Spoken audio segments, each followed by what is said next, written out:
I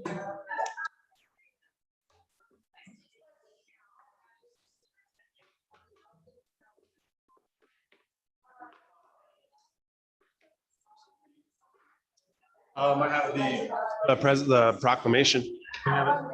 Yep. All yours. Yep. No problem. Actually, Melissa.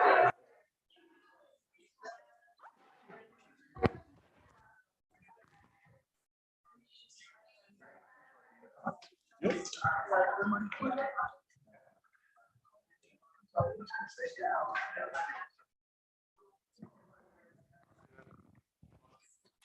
Yeah, I didn't understand that.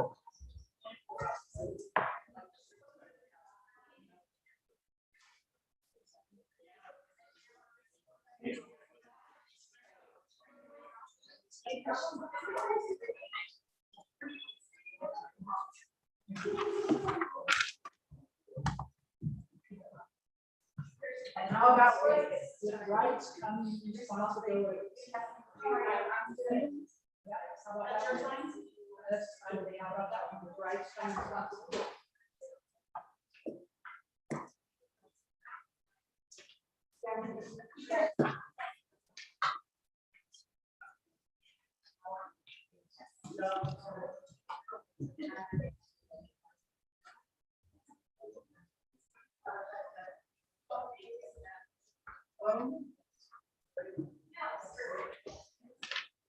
Where's your daughter? 5:30. Not yet. We could start when you'd like. Might want to wait for.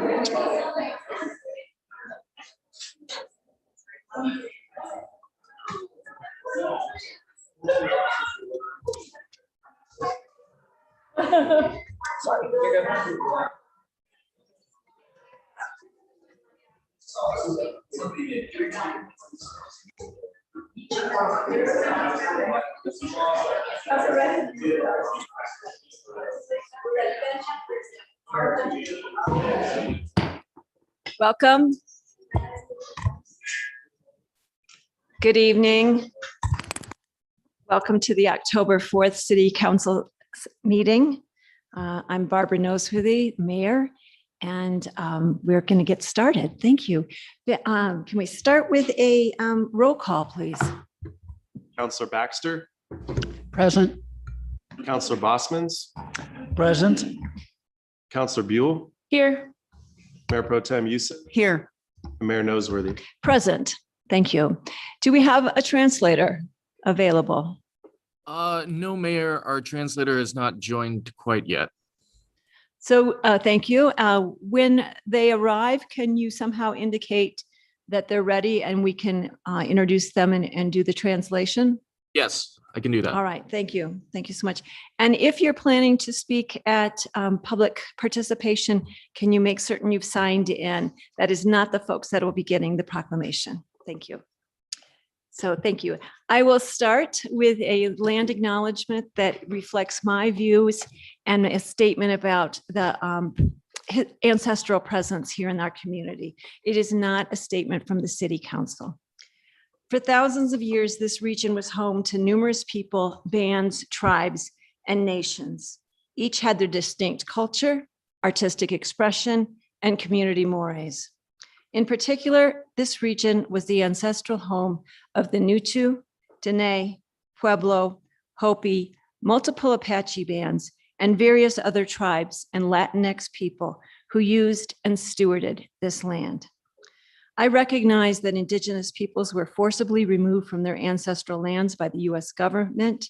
It is therefore important to recognize that the narrative of this region has mostly been told from the dominant perspective, without recognition of those who came before us and who, to this day, continue to thrive, create, and connect with this land. Thank you for your respect in my acknowledging this legacy. We will now, I'll ask again, has our translator arrived? Still no, Mayor. Okay, thank you. I'll work We'll on proceed. getting in contact. All right, we'll proceed. Identification of any actual or perceived conflicts of interest. Council, any perceived or or actual? Great. Then we will go to proclamation.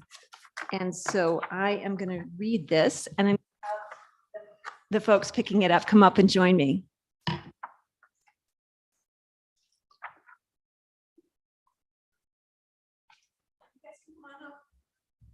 Or ladies. Thank you.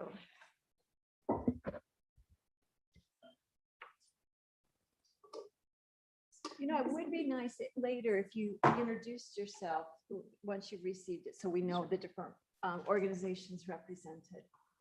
Great, okay, great. So this is Breast Cancer Awareness Month. And it's absolutely something near and dear to my heart, having known people and family members who have died from and survived breast cancer. So I appreciate you making the effort to bring this to our attention. Whereas for nearly 4 decades, the month of October has been recognized as Breast Cancer Awareness Month, devoted to education about breast cancer and focusing attention on the importance of early detection. And whereas by the end of this year, it is estimated among women in the United States, there will be 287,850 new cases of invasive breast cancer diagnosed and 51,400 new cases of non-invasive breast cancer. And whereas in the United States, 1 in 8 women will develop invasive breast cancer during the course of her lifetime. And whereas in the United States, every 2 minutes, a patient receives a breast cancer diagnosis. And whereas at the Mercy Breast Care Center, 7,000 mammograms are performed every year and increasing, with more than 165 patients a year being diagnosed with breast cancer on average. Whereas men can also get breast cancer, and an estimated 2,710 men will be diagnosed with invasive breast cancer this year in the United States. And whereas during Breast Cancer Awareness Month, we honor all those who lost their lives to breast cancer, and we recognize those still fighting it and the courageous survivors, of which there are approximately 3.5 million breast cancer survivors in the United States.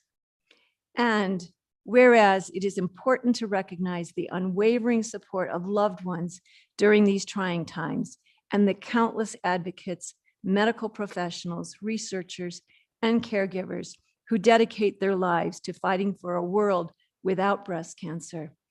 And whereas local businesses and organizations in Durango support those who have a diagnosis of breast cancer and their loved ones, included but not limited to Mercy Breast Care Center, the Mercy Hospitals Foundation's Journey of Hope Fund, the Women's Resource Center, the Cancer Coalition of Southwest Colorado, the Cancer Support Community Southwest Colorado, and more.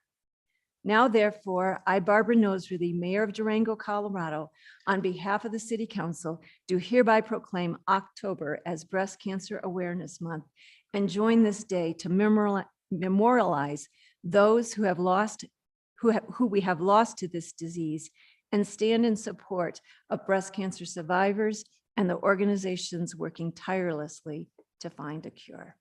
Thank you. Thank you so much. And if you'd like to just speak or introduce yourself, you're welcome to come up. My name is Sheila Rosado, and I'm a mammographer at Mercy, and I've worked there for over 23 years. My name is Tony Abbey, and I'm an oncology nurse navigator and the executive director of Cancer Support Community Southwest Colorado in Durango.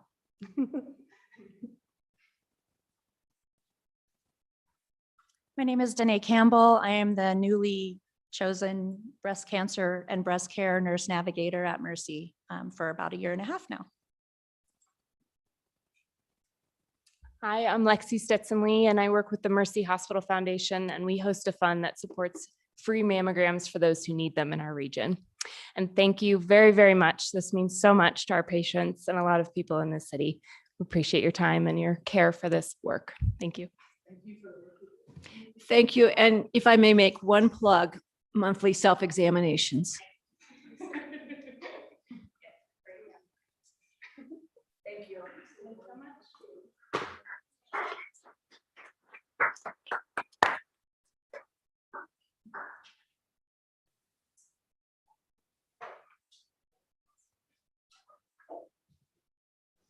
public participation. Let me just get this. This section of the agenda is set aside for the public to provide 3 minutes of comments or ask questions regarding items that are not scheduled for a hearing or public testimony, or that do not otherwise appear on the agenda. City Council will not respond to questions from the dais. Citizens should address their comments directly to the City Council. As this is a virtual meeting, the avenues for public participation have been adjusted. Those of you that may have sent in comments before noon, they would have been sent to council, and we make every effort to read those before we go into meetings. What I will say is we do have people speaking. I believe we will have a timer. I'm looking at Tom. We will have a timer on the screen at 3 minutes.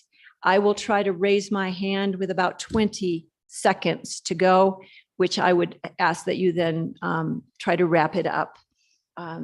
We will start with people in the room, and then we will go to virtual, anyone who's raised their hand virtually. So Joel Birdie is the first person signed up.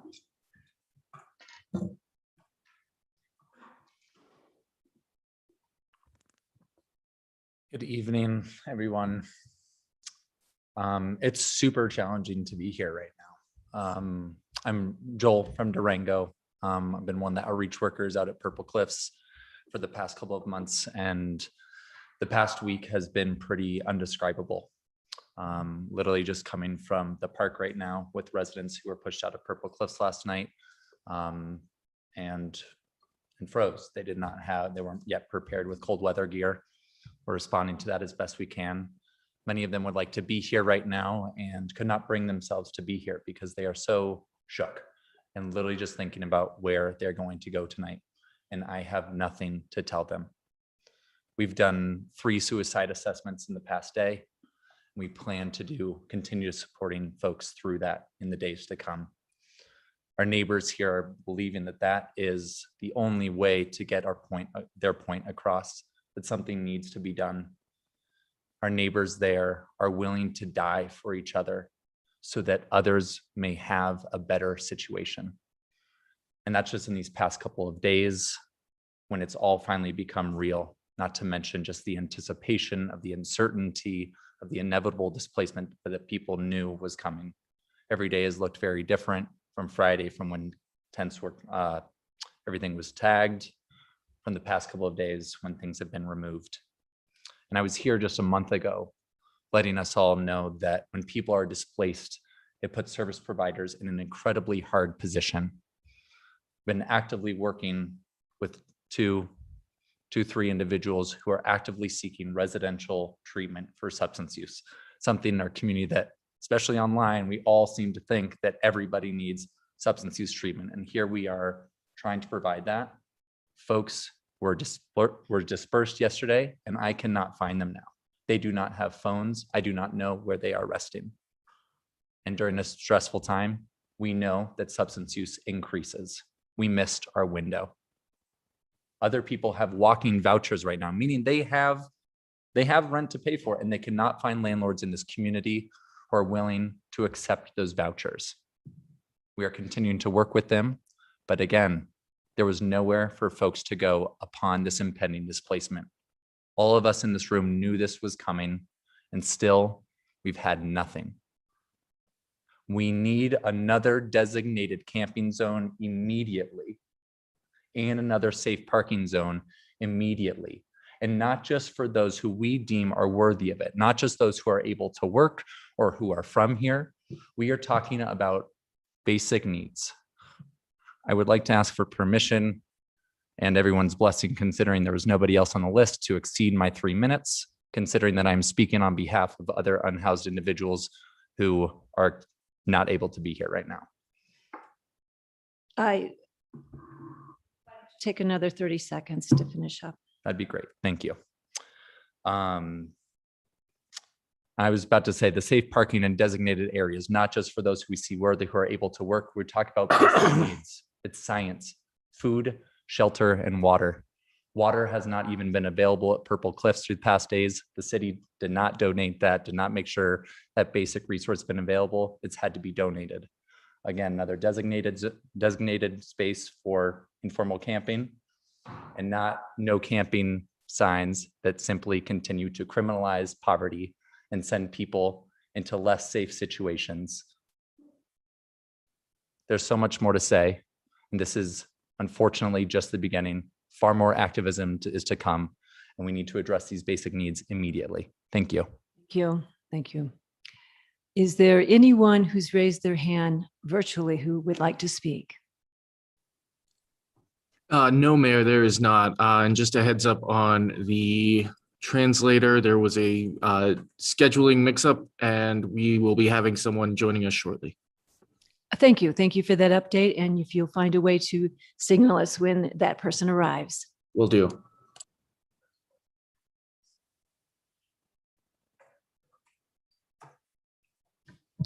I've just been informed that our live stream is not working right now, but you can access us through YouTube. Do we need to give a URL or anything for that, or just, and Ben, I'm happy to have you speak, please. Absolutely. If you go to YouTube and you bring up City of Durango, it'll show the live stream right there as the most current video. Very good. Very good.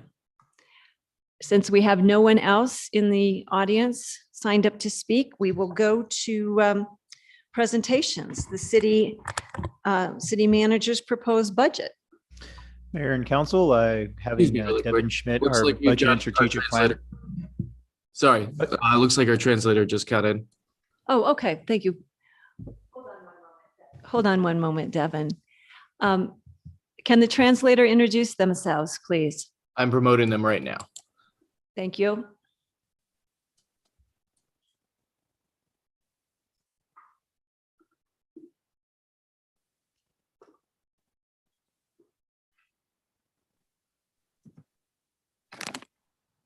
Good evening, everybody. Thank you for this space. My name is Maria Lisa Fuller. I am part of the Community Language Co-op and just here to provide simultaneous interpretation in Spanish. Want to thank the space for creating a space for language justice. I'm going to provide interpretation using simultaneously tools. So I am ready when you folks are. Thank you so much for the space, Madam Mayor and members of the council.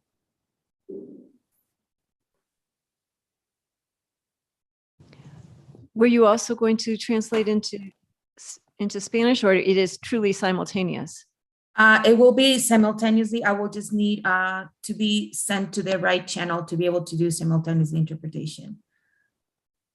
I'm not sure. We can't hear you. You're set? Okay. Yeah, she's in the right channel now. Okay, then we will proceed. Devin, thank you. First of all, let me make a note that counselors all have the budget book in their mailboxes, almost 2 weeks in advance or so. Thank you. That's a first in my experience. And you also have copies at the library, I believe, and here at City Hall, if anyone from the public wants to actually look at the budget in, hard copy. I believe they can use it here but they're not checking it out. Yes. And oh yes, and it's also online, but for those of us that like a paper in front of us, it's available.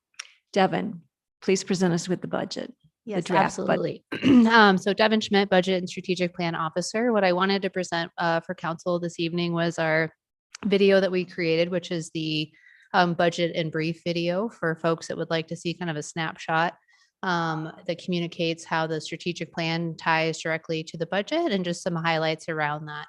And it will also at the end provide the link where you're able to see either a PDF version, the OpenGov version, and then to the mayor's point, we do have copies available for the public. So I will share that video now.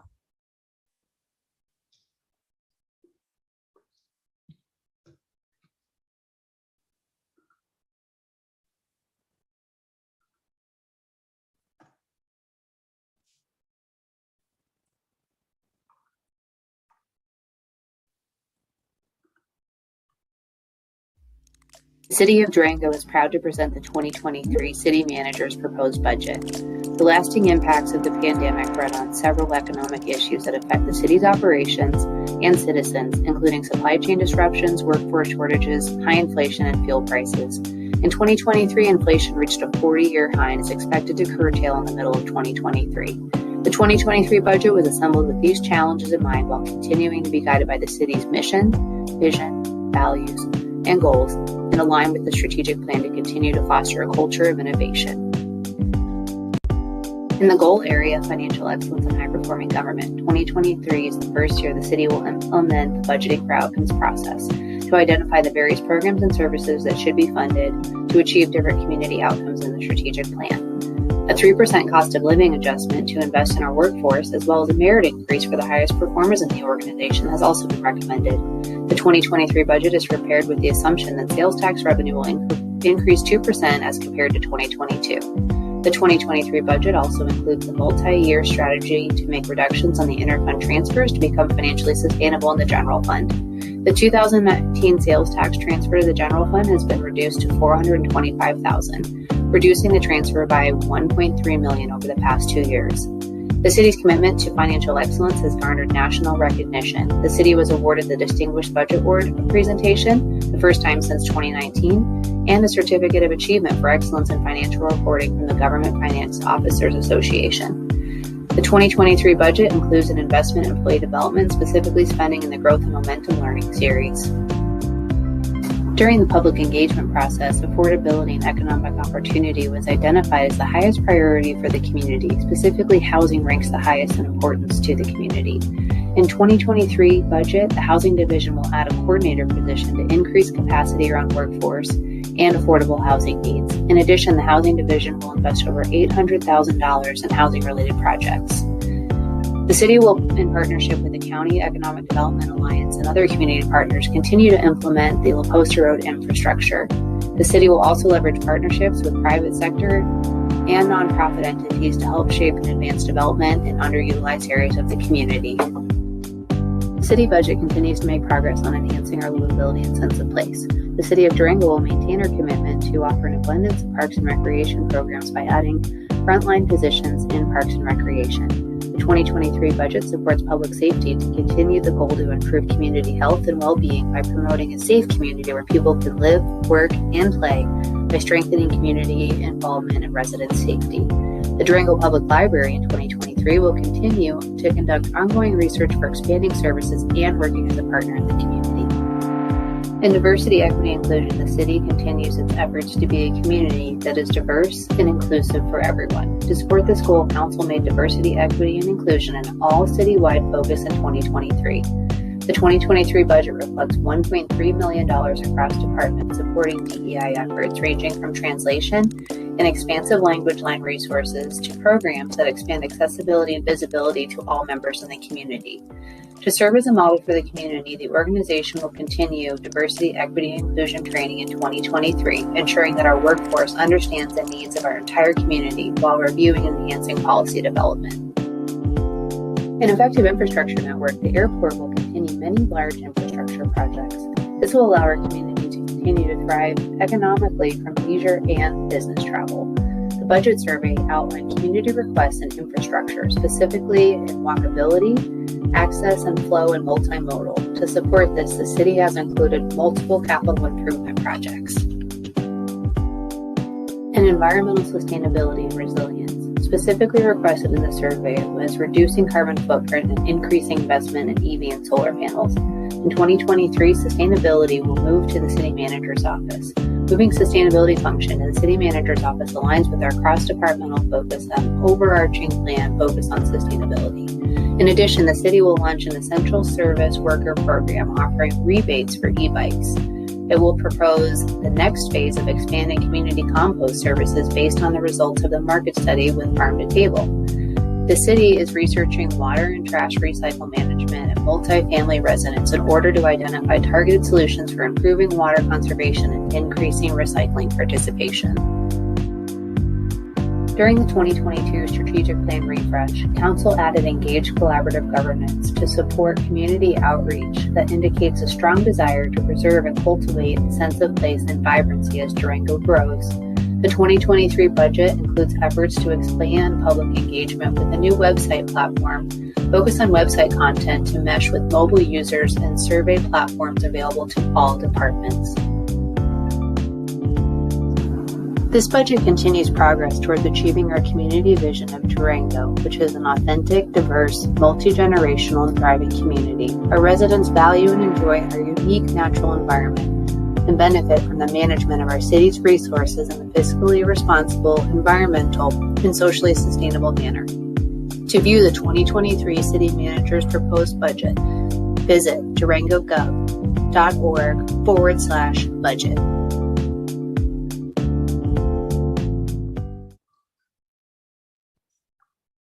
That's all I have for the update.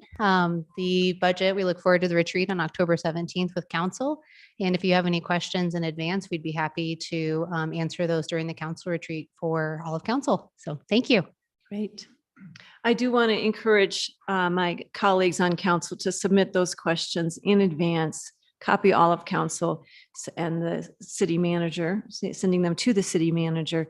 I think it's really a useful way to get some basic questions out of the way so that we can really spend time in that retreat going through the budget. That will be on Monday. October 17th from 9 a.m. to 4 p.m. And the location is, in case the public wants to Santa attend, Rita Water Reclamation Facility. where we'll be. Okay, thank you. Thank you. Let's see, I think we have Turi doing the soil project community garden update. Did the city manager, did you need to give any introduction to this? Okay, thank you. If you bear with me, I'll share the presentation, and I'm going to also invite Mr. Charlie Love to come up and join me.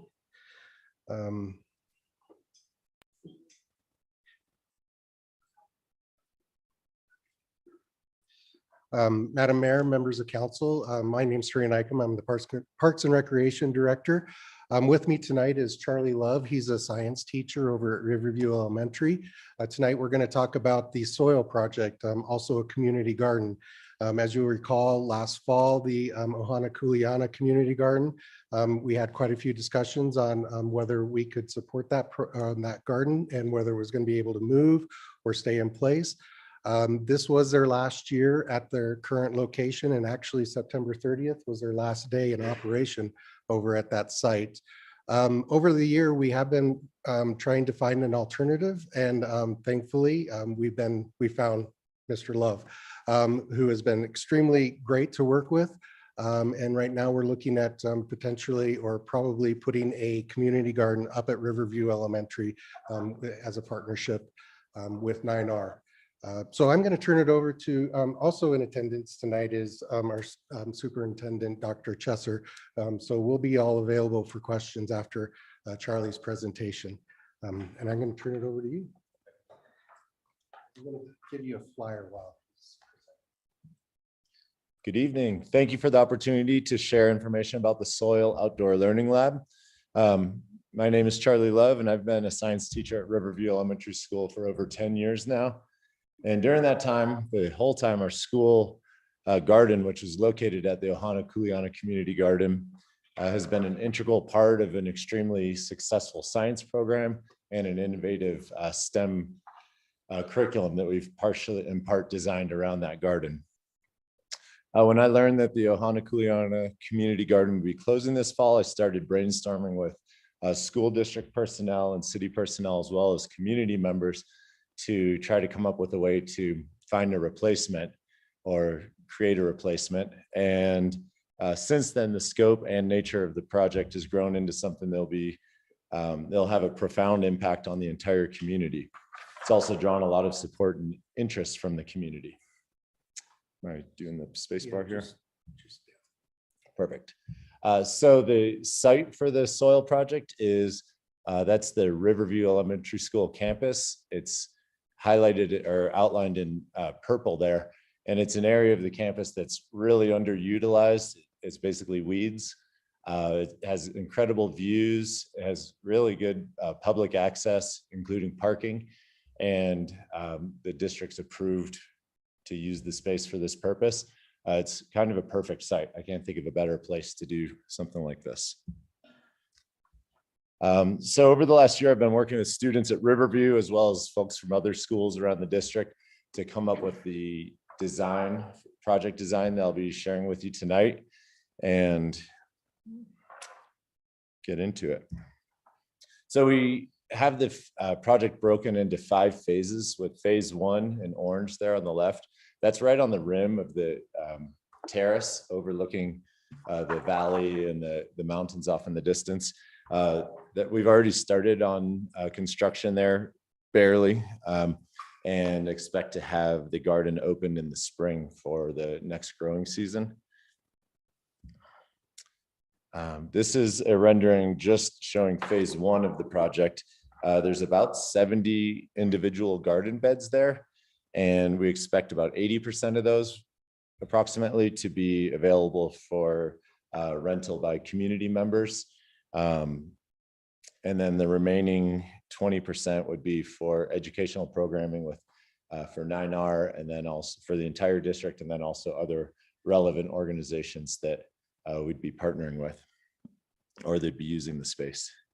So I had some, DHM did some work on the renderings to add some texture and feel, but also to highlight some of the specific features that we want to have in the gardens, like the, some areas for congregating, wheelchair accessible, handicap accessible gardening spaces, areas for people to prepare food, an interactive art zone, as well as education stations throughout the whole project site. In phase 2, this is more of a public space with a event performance stage, event pavilion, as well as a amphitheater, and then some demonstration gardens. Sorry, this one is not very good resolution, but this is a 42-foot growing dome. That would be more of a technological phase, I would say, with some innovative agricultural techniques on display, as well as experimental opportunities and year-round growing, so we can be relevant throughout the winter. Phase 4 is a food forest, so trees, berries, other perennials for people just to kind of go through and graze and check out the stuff growing there, as well as a farm stand, which would help to address food insecurity issues and provide some insight into like food distribution systems for our students as well as the community. Then phase 5, this is kind of the big one. This building here would have a commercial kitchen, as well as a classroom and indoor growing. So again, providing year-round growing opportunities. It could be a place for events to occur for both the community as well as organizations and businesses would have access to this space for different kinds of programming. I want to emphasize that unlike most community gardens and the OK community garden that just recently closed down, this project is for the entire community. So beyond serving all of 9R students and the whole education community of Durango, and then the gardeners who have garden beds there, there would be plenty of opportunity for the other community members, benefits to local businesses, as well as the environment. So in the 2020 Parks and Recreation Master Plan, there's a ranking of 31 priorities, and based on resident surveys is my understanding of how these priorities were established. Community gardens rated as the 4th top priority for investment for recreational facilities, as the 7th, ranked number 7 for facility and amenity priority, and then was ranked 10th for the most important recreational facility to households.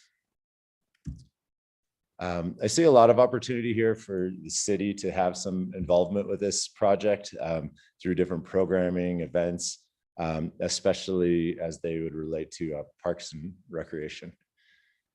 And at this point, I'm going to turn it over to Turi. So just a little bit on the business end of things. We are going to start putting fingertips to keyboard and start developing a MOU that will eventually get in front of City Council. But this slide really kind of highlights some of the things that the school district or 9R would be contributing, such as the location, which Charlie went through, and the facility. They're going to be employing a part-time garden manager. I think it's 40 weeks, 25 hours a week. And then they'll more or less manage the garden through that garden manager. The Durango Education Foundation will be the fiscal agent. They'll be taking in funds and then distributing funds to help pay for this garden. And then Durango Parks and Recreation, and this is why we wanted to get in front of you tonight as an operational update. Right now we have $25,000 in our CIP plan for next year to help with some of the capital improvements to this site. We hope to potentially use that, not only our funds, but the funds that Charlie and his group have been able to fundraise to go after a GOCO grant to further develop the project along. And then also $25,000 is right now part of our parks operations plan to help support the part-time position at 9R. So wanted to make sure that you were aware of those. And then the other piece that Parks and Recreation would be providing would be the registration. We have a great registration system in our department. We would take registrations and then we would hand the roster over to the manager, the soil manager, so that they can then coordinate everything beyond that point. So that's our presentation. We wanted to make sure that you were aware of what we were doing and where we were going, and we think that we found a good alternative for community gardens in our community. So we'll take questions and answer anything that you may have. Thank you. Dr. Chesner, did you want to say anything? You're welcome to come on. So don't all great things happen like this when organically you have an amazing teacher and kids who say, what if? And it's kind of my job to help elevate that and get out of the way and just help make it happen. And so that's what we're here to do. Charlie didn't say there's already been quite a bit of fundraising happening, and we have a lot of community members. I think there's an event on Sunday. People are really excited about this. We've also talked to FLC and PCC, and they're very excited for their Agriculture Natural Resources program at PCC and Environmental Science at FLC to make this a streamlined pipeline for kids to get excited about all of those different careers. So they'll be mentoring, and our high school students will be mentoring. And it truly is going to be open to all students all throughout the district, and all the way up through college, as well as the community. So we are wholeheartedly focused on this. I know, like you, we have a sustainability committee and a really strong focused plan, and we feel like a big part of this has to be environmental education, sustainability education for the next generation, and what better way to do this. So, but thank you so much for your support. Thank you. Council questions? I think it's a great project. I'm glad it's moving along. So thank you all for and your team, everybody involved, to making it happen. Hopefully sooner than later, all the phases. It's quite 4 years. Is that what is planned for the last? It really depends on the fundraising. Okay. I would say roughly a phase a year. So Yep. it could be more or less than 5 years. Yeah. I just want to thank you for it. You didn't explain a little bit about the GOCO grant. Is there any opportunities that you have identified, or is that? They have several grant cycles. The one that we would be focusing on would be community impact grants, and those could be upwards of $350,000. And that we would be going through a grant application process for that. And it'd probably be starting maybe the end of this year, depending on how far along we get as far as that application, or potentially into 2023. Okay. Well, thank you for what you do. I think our community misses a community garden. So great. I'll just echo what Dr. Chester said, that thank you, Mr. Love, for all your work on this. Both my boys had you as a science teacher at Riverview. And yes, Connor and Sawyer, and they use the community gardens with you since, they were little. So I appreciate it. This is so exciting. And I too hope that the phases move quickly because they all seem so exciting. So thank you. I'll just echo it all and thank you as well. I'm hoping that we will be able to participate as well and support the project. What a great way that hands-on, getting your hands dirty, learning. It just really, especially for children in that age. So I'm really happy to see this kind of outdoor education transpiring. Thank you. There aren't any words. I'm overwhelmed. So thank you. I think you've created an expanded vision from what a community garden originally looked like. The opportunity for private as well as public contribution to this is amazing. You're creating a huge community impact, really positive here. I mean, this is going to be outstanding. I'm very excited about it. And it's inclusive. So it's not exclusive, it's inclusive. And I believe that that's what this community is really about, is working together. So we've got all these different public entities coming together and willing to support it. And I believe you'll get private entities stepping up to make significant participation in it. So I just want to say thank you. Thank you to Dr. Chester and our school district for the property and the concept, and Dr. Love for being so dedicated. I mean, you've been working on this you've worked on the community garden for a long time, but now it's just an amazing vision. And so I just want to congratulate you, and I think it's wonderful. Thank you. You sound like one. And I will also add, I think it's a great partnership, and I love the fact that we're helping out with registration and the funding. And a huge thanks also as a teacher inspiring students. I'm curious, I see opportunities of discussions around climate smart agriculture, around issues like what do we eat, consuming it. I see a huge ability to learn outside, to Councillor Eustace's comments, with your hands in the dirt. So I appreciate it and thank you. It's wonderful, wonderful outcome for something that who would have thought a year ago that this is where we would end up. So thank you. I think we're better served. Thank you. All right. So next we have the 2023 Visit Durango contract status update. Again, City Manager, do you need to do any introduction, or will Tom just be? Tom will be coming up and handling the presentation. Evening, Councilor, Mayor. Nick, if you see Rachel Brown, can you promote her to panelist? Yeah, I do not see her currently. Okay, I'll check in after the presentation. Thanks.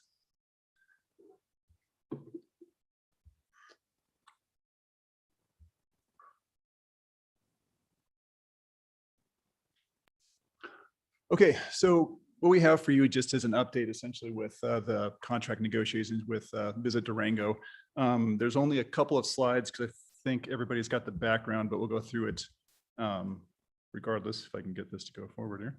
So the notable thing about 2022 this year was we only had a 10-month contract with Visit Durango. Historically, it's been 12 months, so it was only 10 months, and that led to some uncertainties as far as how to create the contract and how to go forward. So we estimated for this year, we were going to have $3 million of lodgers tax collections. And we were calculating out at 55%, which is the ballot language amount, that we would have about $1.6 million of collections. So far, that is actually panning out to what we have been receiving. For 2022, though, councilors may remember that we pulled $150,000 off the top because we wanted to have that money for a destination management master plan, which we have since put out to an RFP, and which actually came in under budget at 97, which is great news. But for this year, for budgeting purposes, we took off the 150, and we also took out January and February under the previous calculations, which left us the two remaining amounts, which we're currently under contract for these 10 months of basically about 1.3 million for sustainable marketing. Oh, I'm sorry. Yeah. So that leads us to, we have two contracts right now with Visit Durango, about $1.3 million for sustainable marketing, and then 153.5 for the Welcome Center. That does total up to about $1.6 million. So looking into 2023, again, the difference is doing a 12-month contract, and we are estimating pretty much the same as this year. Jared Biggs and I had talks with Rachel, and we were forecasting at one point minus 10%. They were forecasting probably up a little bit. So we kind of split the difference and came in at 3.1 million for 2023, which is pretty much on par with 2022. And that leads us to about $1.65 million total contractual amount for Visit Durango. We are not taking out the 150 for the destination management master plan. And of course, we're not taking out the money for January and February because of the way we started the contract last year. So what we have tentatively with Visit Durango right now is a $1.65 million amount. They are still working on their budget. So what I did was these are just draft numbers with 153.5 for the Welcome Center, which was this year's number. And the balance of it is the 1.496500. So I think the takeaway is, if I could hide the captions here, we're going to have to reassess because they are pretty aggressive right now in their forecast for September, October, and November, and we're being very conservative. So we may have to adjust this number November. I don't expect a huge difference, but I just wanted council to know at this point, we are looking at 1.65 million for 2023. And we might have to adjust that based on how the numbers come in for October, November. They're predicting a very strong shoulder season during the fall. So with that in mind, just wanted to also touch base briefly on the destination management plan. So again, we are under budget at this point at 97 grand versus 150. We are tentatively expecting to complete this by July of 2023.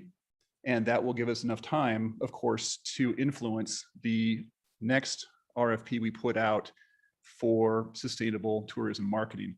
Because a year ago, we were discussing how we were a little bit backwards on this, where we were putting out our RFPs for sustainable tourism marketing without having our kind of roadmap. So now we've got our roadmap, which is under contract, moving forward. And then in 2024, we will put out, well, in 2023, in the fall, we're going to put out an RFP for sustainable tourism marketing for 2024 is the plan. And with that in mind, I want to check and see if Rachel has shown up. She has not. Okay. Questions of Tom? Yeah. I have a question. Thank you for that presentation. Can you go a couple of sheets? This sheet is good. I just want to make sure it's correct and you can confirm, but the 3 million lodgers tax estimate and the 2023 estimate of 3.1 million, that is the amount excluding the excess that was collected, correct? Right. This is independent of the ballot language in November and the excess and all that. And then the 1.65, which I guess that will be in the budget numbers, but it's not an ask from Visit Durango, is it? It's not what they actually asked for 1.9. Okay. And we said, seems kind of high. So we came up with the 165 pretty much flat to this year. And that's actually 55% of the 98% because we take out 2% for administrative costs. So if the ballot question is going to have an impact, probably if there is a refund, it won't make a difference on this. No. If the ballot will, if our community votes for sticking with the same percentage and allocations, we would basically have extra money in the lodgers tax estimate. That's not on the ballot language. The marketing is not included on the ballot language. Oh, so it's already taken off. Okay. It's already been removed. So this number, could this number change based on the language of the ballot? No. Good. That's all I have. Thank you very much. Tom, I have a question for you. We got the update today from Rachel, and that's very helpful, but ultimately will Visit Durango be coming with a full review of their KPIs and what they've achieved, their key performance indicators and what they've achieved this year They will. prior That's- to the budget discussion? Yeah, exactly. Yeah, they are still working on finalizing their budget for 2023, and their KPIs will be a part of that. And accomplishments toward those KPIs. Yep. Thank you. And also in that presentation, what I know they asked for 1.9, so that's a significant increase even from the 1.6. And this is $21,000 extra a month, essentially, with this increase from this last year. When you take it the 10 months and then you take the 12 months, it's $21,728 a month more than they're getting now. And so just encouraging them, like, what will they spend that on? What's that going to go to? We'll get all of that information. Yes. Yeah, you will. And just, so you know, the reason why their numbers were so much, I think, higher than ours was because we were looking at collections 2022 based on last year when we started getting the 5.25 collected. They're looking back at 2019 as their bellwether before COVID. And then the Welcome Center contract, you anticipate that staying the same, even though the cost of like employees are going up, and the employee, like, that is crazy. For me, it's crazy. I can't imagine. I mean, it has to be the same. Well, I don't know. I'd have to defer to Rachel, but I don't think there's going to be a huge difference here is my guess. Okay. Yeah. Just wanted to make sure. Thank you. Yep. I think this also brings the question up again that we've talked about before too, about doing another ballot measure in April to reallocate the lodger's tax. I don't think any of us envisioned, I know I didn't, and I know in our original estimations, it was going to be $1 million to $1.2 million that was going to be going into sustainable marketing. And we're looking at $1.6 million now. So that's a significant difference, and it's far above what I was supporting. So I know council's talked about this, about the idea of revisiting that conversation, and do we want to do a ballot measure and reallocate and have the public decide if they want to reallocate the lodger's tax or not. So I think this brings that up. And I don't want to step out of my lane here, but you know, the 1.65 is just the negotiation with Visit Durango. Dirk, correct me if I'm wrong. We don't have to give everything to Visit Durango, I believe. Yeah. No, it would go for other sustainable marketing possibilities, which is it's a very good point, actually, because that might be something else that council might want to discuss is, in the realm of maybe $400,000 or more or something like that. Do we want to look at another entirely different way of doing this in addition to Visit Durango? I mean, there's all sorts of options here. Or like Visit Durango has done and pivoted with our requests and asks and what they're doing and providing for us and how they've increased their sustainable marketing efforts and, giving back to the community. I think Visit Durango has done a phenomenal job. And even with the I guess their total budget's upwards of over 2 million, but that's still so much less than, they're not even mid-range for like side cities. I mean, I know Santa Fe spends upwards of like 13 million. I know I'm not saying that, but I'm just saying that I'm not necessarily, I'm just wanting to know that 21,000 too. And I'm not necessarily sold on a new ballot language in April, but I'm like, the conversation's fine, but I just make sure she explains like what efforts, and maybe we talk to Visit Durango about pivoting too. Well, and additionally, I think if you look at the data that she's been presenting, we're in, I don't remember, was it the third or the best, actually in increasing our revenues and our visitation and everything in the state.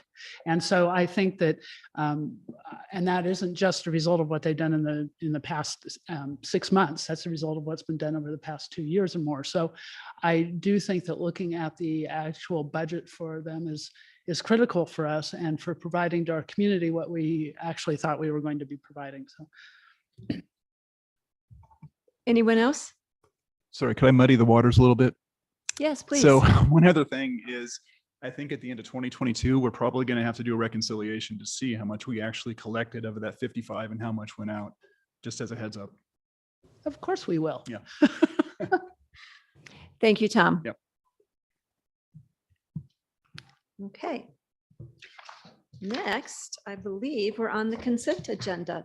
So let me just make sure I got this. So the consent agenda is intended to allow the city council by a single motion to approve matters that are considered routine or non-controversial. There will be no separate discussion of these items unless a council member requests an item be removed from the consent agenda and considered separately. Items removed from the consent agenda will be considered under agenda item 9. Can we have a reading of the consent agenda, please? Yes, items 8.1 and 8.2 are approval of minutes. 8.1 is from September 20th, 2022, City Council study session, and 8.2 is for the City Council regular meeting on September 20th, 2022.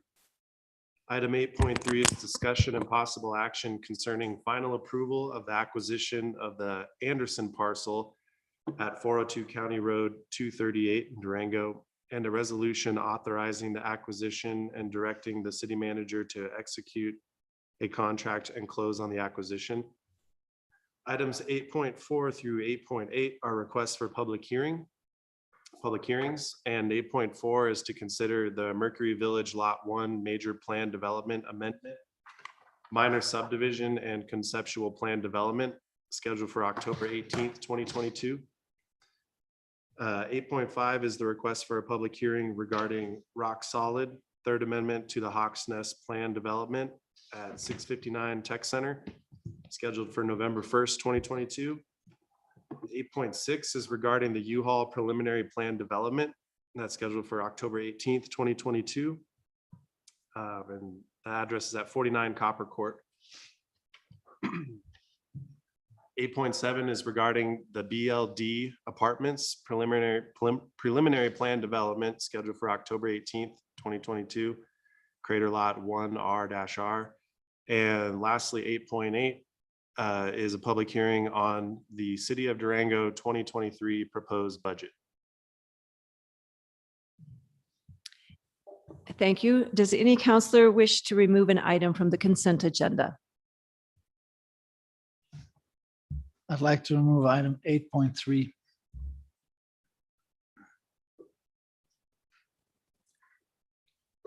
Anyone else have an item to remove?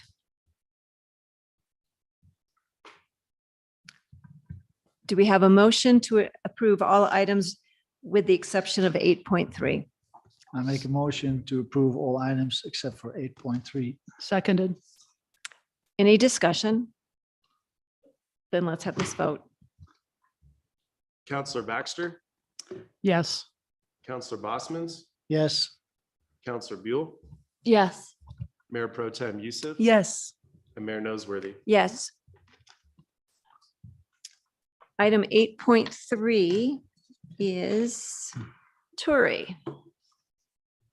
Let me pull up the presentation and I'm going to turn it over to. Do you want to read what the item is so everybody knows? Yeah. Discussion and possible action concerning final approval of the acquisition of the Anderson parcel, 402 County Road 238 in Durango, and a resolution authorizing the acquisition and directing the city manager to execute a contract and close on the acquisition.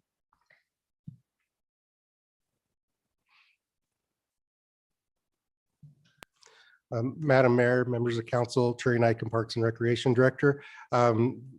Here, I'm going to actually just turn it over to Amy Schwartzbach, our Natural Lands Manager, who will go through the acquisition and the process we've gone through.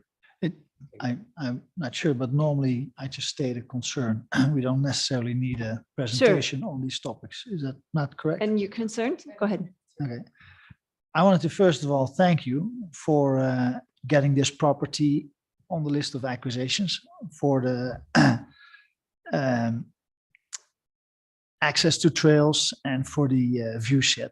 So that's the first thing. I think it's so important that we do these things, and I wanted to acknowledge that first.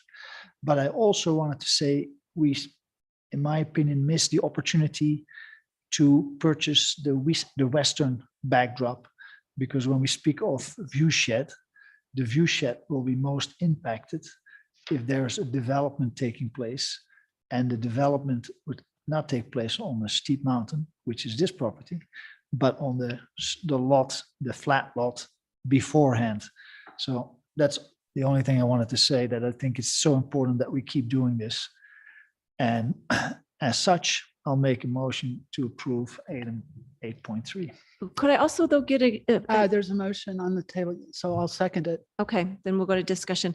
Could I ask you to actually explain the rationale for purchasing what you did? Maybe it wasn't available. Just give us some information on that.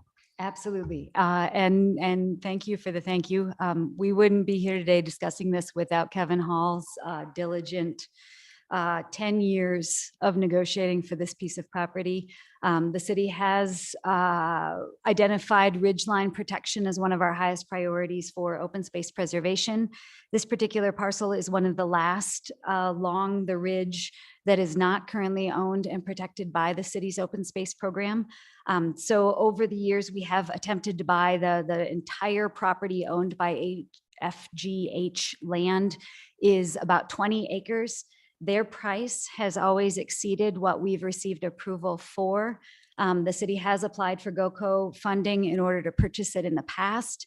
Because of the small size of the parcel and how much open space the city already has, our GOCO grants have not competed well enough to receive the very high price tag. So the landowner, the long history of negotiating, they have refused to use an appraised value to determine what they would sell it. They have stood firm at, I think 10 years ago, we had the option for 1 million. When I started the process, we were at 1.5 million. I whittled them down to 1.2 million. We have attempted to talk to GOCO about it again during the pandemic. GOCO's grant cycles were focused on getting everybody outdoors. And again, our community has a lot of outdoor space available to the community. So I was told it was not going to rank high. I then went back to the owner and I said, look, this is what we have in the bank.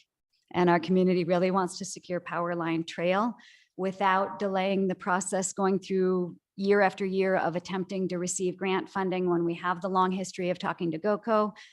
Would you sell us the part that has the ridge line, which is our highest in our master plan for preservation, highest concern, and power line trail? This is the only section of power line trail that the city does not have a right of way or trail easement.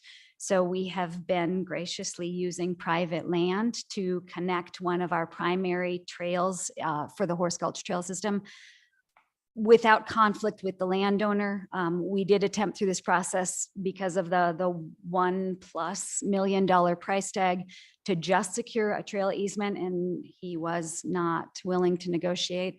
So again, during the pandemic, when we had exactly 400,000 in our open space acquisition bank account, I said, this is what we have.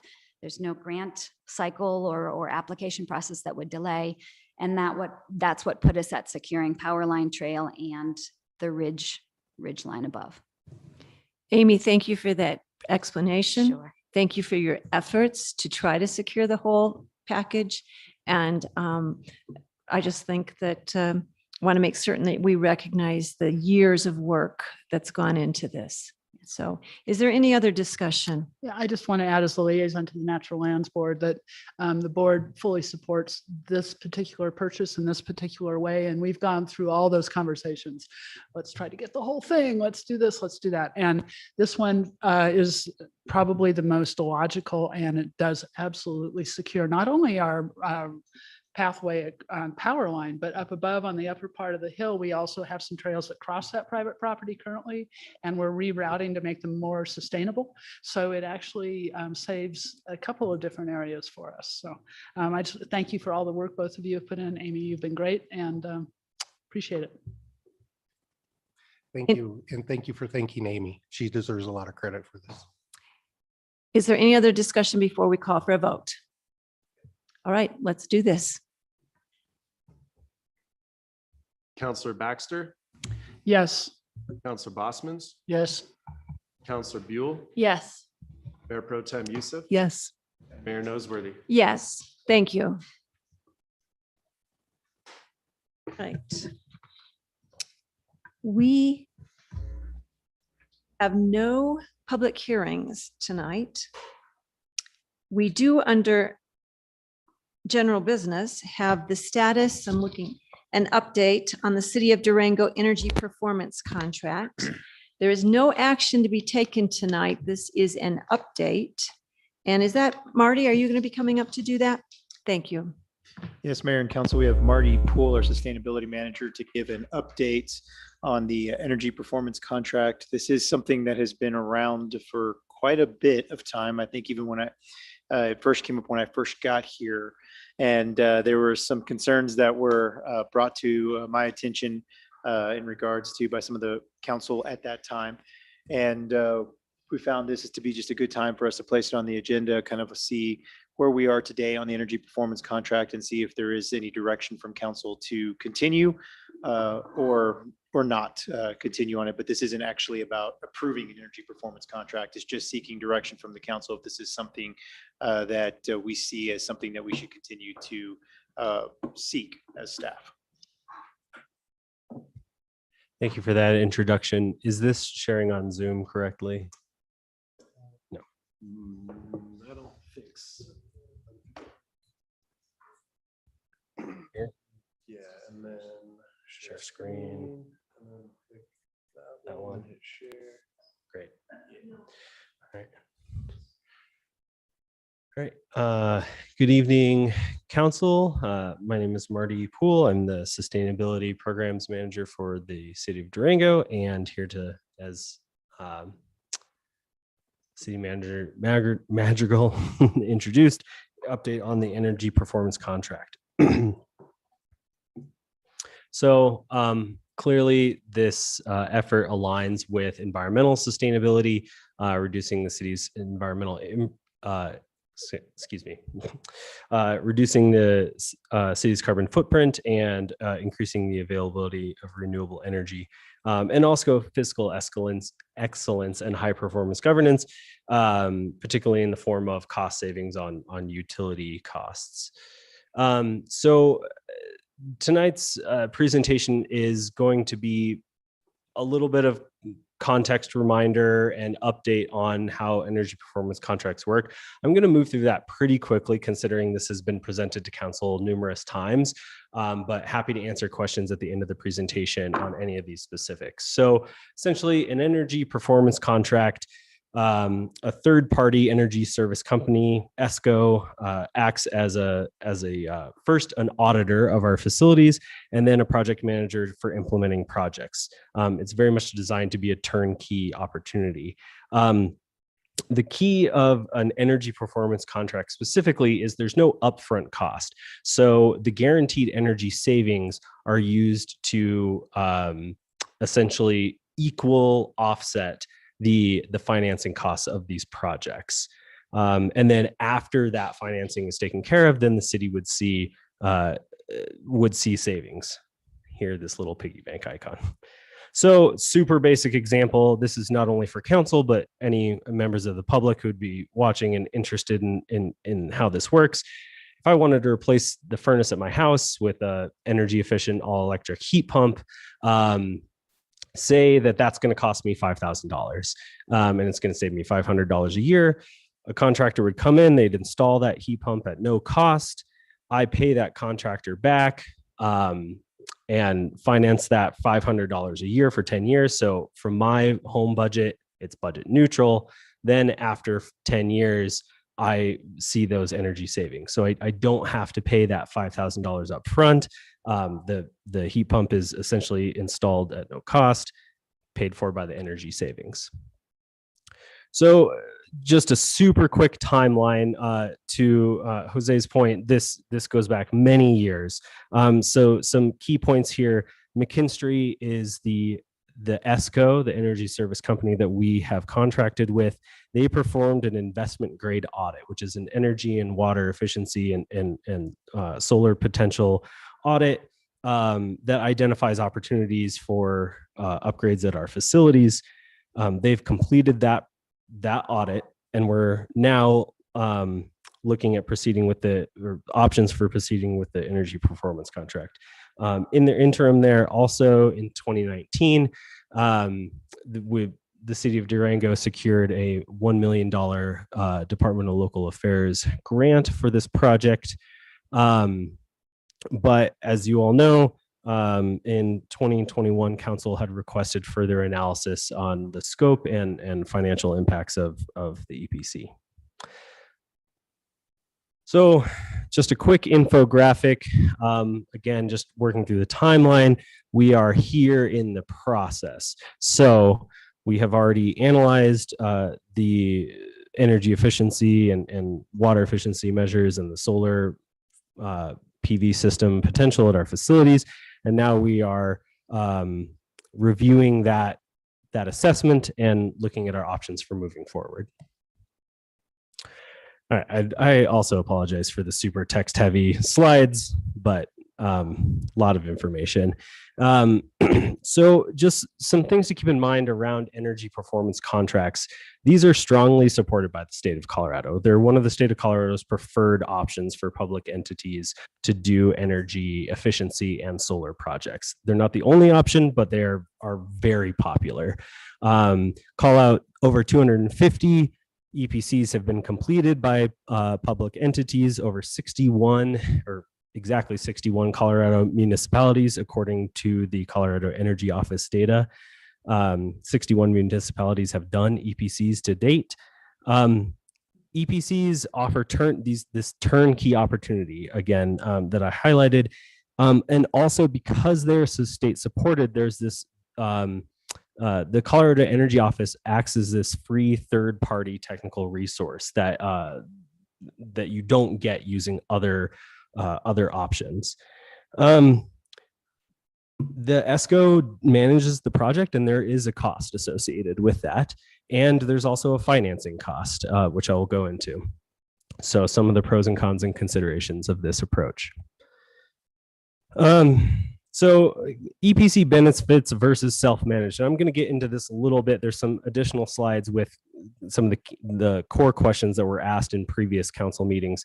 But self-managed would be the city appropriates funding to our facility staff or city staff to manage projects, to contract these projects out on a project by project basis, whether we do it in-house with our existing staff or our existing staff act as a project manager on a la carte options, essentially. So that's what I mean by self-managed.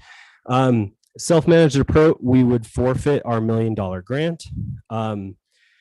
We would not perform all of those projects at once. In fact, I'm going to review what funding has been allocated for projects currently. And so self-managed would very much be a rolling basis approach.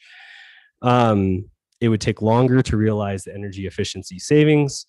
It would require direct appropriations, which would take funds away from one option to be used in our city budget and would direct that funding towards these efficiency projects. And we would no longer get that direct Colorado Energy Office free engineering resources. Can always pose questions to them, but as far as actually like a direct program support, that's only available through the EPC. So this is the bulk of what myself and city facility staff have been doing over the past several months, is saying we got that investment grade audit from McKinstry last fall, earlier in 2021. And there's been this kind of, I don't know how to phrase it, pause or break in the process for review. In the meantime, a big part of this has been things have changed in terms of certain facilities, what should be done at certain facilities. And there's a whole variety of reasons associated with various facilities. But the investment grade audit, the IGA that McKinstry completed, is that scope still relevant? And so this scope analysis was really the bulk of what was being done. This is included in the agenda packet, but just to go through here, what this identifies is facilities that should be just completely taken out of the scope of the energy performance contract moving forward for one reason or another. Yes. Is there a way I can do that? Yeah. Yeah.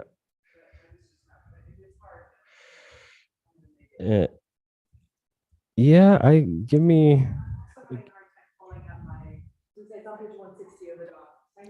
It's also going to be very small there. All right. I did it. Yay. Great. So the key, the legend here for the terms is the X means the facility was removed from the scope, proposed future scope of the energy performance contract, and there is no appropriated budget or plans to do any efficiency or solar work at these facilities. So you could see, there's various reasons certain facilities may have been taken off the docket here, and I could answer those questions. IH, that yellow IH means they've been removed from the proposed energy performance contract scope, but that work is being done in-house. I would call out the airport and the library and some parks and rec facilities. Some of those facilities managers have just looked at what was proposed or their plans and said, yeah, LED lighting, that would be one of the main ones. They're just going to move forward with that, given their own internal budget and project management abilities. The rest, everything else that is labeled as a Y or in green is proposed to be included in moving forward with the energy performance contract. And I'll explain a little bit as to, in the coming slides, why those were selected as such. So again, this is, okay. So this is just a quick summary of the options of the proposed scope moving forward. Again, self-implementation would be just as it sounds. There's no DOLA grant. There's no working with McKinstry. The middle two options here are some proposed scope. Essentially, as summarized in my last slide, but the difference of those is whether or not is the scale of the solar installations, essentially. All of the energy efficiency upgrades really, they make sense and should, be included in the scope of the contract if it were to move forward. But there can be discussion around the extent of solar installations. And then number 4 is really just for reference. That was the original proposed scope back as it was proposed in early 2021. And as I mentioned, some items have been taken off the list there. So going to run through what I took away from previous notes and council meetings and public input as some of the primary concerns and responses to those concerns that came from this analysis. So one is that paying McKinstry as the ESCO is overhead to manage energy efficiency and solar project is not a prudent use of city funds. We could find a cheaper way, a more cost-effective way to do it as the city. The primary response here is this is the cost associated with using a third-party entity to come in and do project management for us. We do this anytime the city hires a consultant rather than write some, a report or do some analysis in-house. That is just how it works when you hire out work to be done by a third-party entity. I will also note, because again of this is under the state review of the Colorado EPC program, this is industry standard and actually regulated overhead amounts. Another question is the EPC requires the city to enter into a financing contract, which has an interest rate, right? So the city is paying an interest rate, paying a financing rate that increases the cost of the project. And that is true.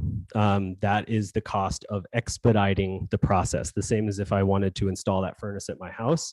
If there's a financing, or if you wanted to buy a house, there's a cost to getting money and doing something up front and now, and paying that back over time. That's just how it works. Interest rates are higher now than they were previously proposed, but those can come down and be refinanced in future years. Again, the financial obligation is offset entirely budget neutral is required to be that way by state statute, and offset by the guaranteed utility savings. And this is allowable under state law. That's has been shown. Another question regarding this financing mechanism is whether or not it's allowable under city charter. The city attorney, bond counsel, and the finance department will review these considerations that have been posed by community members. And based on that analysis, as it stands right now, there's nothing clearly just saying hard stop, the EPC is not allowable under the city charter. There's nothing that indicates that right now, but the legal interpretation will focus on the potential requirements of whether or not this needs to go to a vote of the people or not. And we would only engage in that. We'd only ask bond counsel, to do that review if council decides to move forward with the EPC. We're not going to do that and pay for that review prior to knowing whether or not council wishes to proceed. The city could self-manage the projects in order to save on the McKinstry overhead and financing costs. City facilities have implemented measures where feasible. In all other cases, city facilities and staff have reported a lack of capacity, a lack of funding, or both to do the projects. In short, there's nothing indicating that the projects that were highlighted in green on that scope sheet, there's nothing indicating that those will be done anytime soon unless the city chooses to kind of reassess and reapproach how energy efficiency projects are managed. I want to highlight there that's not saying anything about the hard work that our facilities staff do day in and day out. That's just a reality of how funds and staff capacity have been working. And then also, again, the self-managing forfeits the $1,000 $1 million grant, which is providing about a 15 to 20% discount on the EPC project. The city could pursue more cost-effective options for on-site solar. Again, we would forfeit the DOLA grant. Again, there's the staff capacity issue and the funding issue of whether or not that is actually how funds are being directed, and do staff have the capacity to be project managers on these efforts.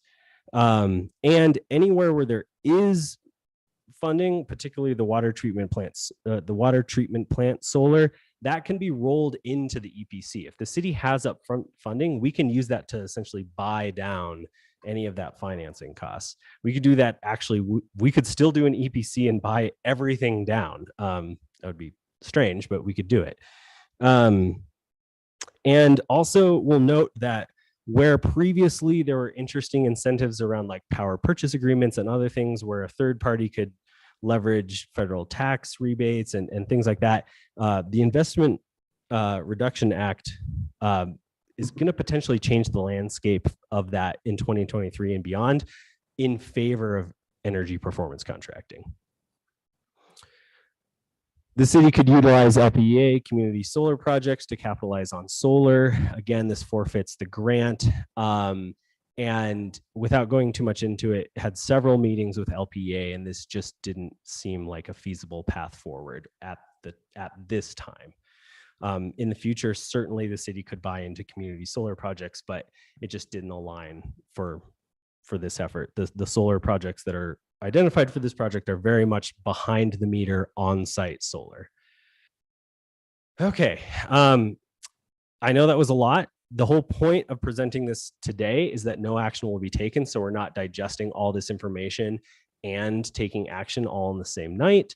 The next steps here, the request of council and members of the community, is to present any questions either right now or no later than Sunday, October 9th by midnight, so that myself and other city staff and I can pose questions to the Colorado Energy Office, and we can really get any of these questions addressed so that at the November 1st council meeting, council will have basically two options. You'll have a few EPC scope options to vote to proceed with, presented with a guaranteed maximum price. And then that would also initiate the legal review and direct staff to begin actual contract language and budget documents associated with the energy performance contract. Or city council could choose that the EPC is not the route forward for energy efficiency and solar for the city at this time.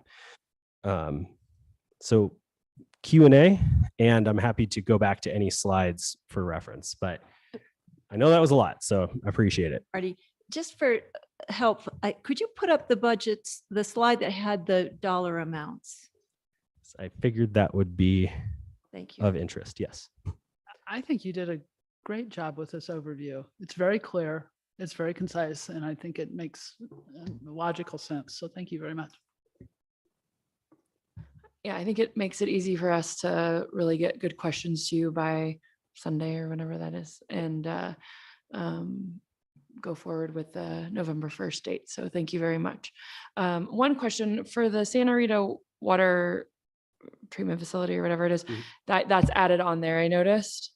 Or because it says new under the HVAC mechanical controls, new under lighting. Were those not LED installed and like energy efficient? It's a newer building. That's a great question. And just to clarify, there's the water treatment plant, and this is not for you, Councilor Buell, but anyone that's listening, the water treatment and for you. Yeah. The water treatment plant up on College Mesa, that is where the largest solar installation project is slated for. And there's also funding, some funding in 2023, and then more funding in 2024 already being planned to be appropriated for that. So that project very much can be lumped into the EPC and take advantage of the kind of economy of scale, lump this all in together. And that funding can be directly pumped into the EPC package, so to speak, to buy down some of those financing costs. So that's kind of been a highlight project that I just wanted to take this opportunity to call out. To your question, though, around Santa Rita SRWRF, the Santa Rita Water Reclamation Facility, that was not included in the original audit because it was under construction and it was finalizing construction when the audit was taking place. Often new complex facilities like that really benefit from an additional third-party audit and what's called retro commissioning. So the original engineers and builders that built the facility do commissioning, right? They go down their checklist and say, these pumps are working, these controls and all this seems to be running well. But after you run the facility for a year or two, some stuff comes out of the woodwork, so to speak. And so it's a great opportunity actually to lump that effort in, and actually the utility staff and the facilities manager at Santa Rita have strongly requested that they be included in this. So it's just a nice opportunity. Does that mean that there would actually be things done, or is it just to audit it to see how well it's working and that there might be things that need to be done? We could draft the contract language however we like. So we could stop it right at an audit, or we could say an audit, and if they find anything, their engineers will come in and spend some time. It's unlikely there would be any major equipment replacements. To Councilor Buell's point, it's all new. It would mostly be around controls work, which is just staff time. So it could be either, but most likely would be an audit. Well, I don't want to say most likely either way. It would really depend on the facilities manager to decide how they'd want to approach that. Marty, if you would go back to the budget page, please. I have a question I need clarification on. So assume you went with item 2 or 3, which would qualify for the million. Is that 2.7 million or the 4 million, the cost, does that include the 1 million that would come from DOLA? And if it does include the 1 million, then would our pockets really be out of pocket, be more like 1.7 million and 3? Thank you for that clarifying question. No, the 2.7 is after. So the far left Okay. project cost is the total cost of the project. Then you apply that $1 million grant, and then that gets us. So that project cost with DOLA grant is the cost that the city would have to finance. My apologies, I couldn't see that far. Yeah, sorry. Yeah, I know the very text heavy slides. Yeah. Okay. And then the final question would be for the city attorney to discuss the legality. When you mentioned that 61 municipalities have done this, has there been a ruling that this is legal, or has it just been that it was not contested? Well, the question is, most municipalities are, well, all municipalities are limited by Tabor. So it's clear that lease purchase arrangements like this are not considered to be indebtedness under Tabor. The question that's been raised by citizens is that our charter provisions are purportedly more restrictive than Tabor. So the question is, does a lease purchase arrangement like this constitute indebtedness under the provisions of our charter? So our charter is unusual. There are some other cities that have, some language that, was in place pre-Tabor. But again, the real crux of the question is, does that kind of arrangement that is subject to annual appropriation constitute an indebtedness under the provisions of the charter? In all of the case law that's been decided on this question, pre-Tabor and post-Tabor, that I'm aware of, is indicated that because it's subject to annual appropriation, these kind of arrangements are not considered to be debt. The key item is that this would be subject to, every year you'd have to appropriate funds for this purpose. And so, that's the crux of it. I've spent a lot of time talking to, D. Weiser about this. And in fact, I have discussed with him, getting opinions on this, but because it's similar to the question that was raised about the police station possible financing. It's the exact same question. So I have, engaged Dee to, perform some work on this and offer opinions regarding this. And I would just add, not a legal analysis, of course, but again, the financing there, just to review this in total layman's terms, the city would we would put out a request for proposal for a tax exempt lease purchase that would be offered by a financial institution. We would get, let's just say we're going with option 3. The city would get $4 million, and we would turn around and we would pay that to McKinstry. Then we owe that financial institution back a certain amount of money every year. But McKinstry is also guaranteeing a certain level of energy savings through their contractual obligations. And so, it gets down to the weeds of how the contract is written, but essentially we are securing the financial obligation to pay back that financial institution through the energy savings and also the energy equipment itself. So the energy savings guaranteed by McKinstry and like the actual lights and HVAC equipment and such is the collateral on the lease purchase.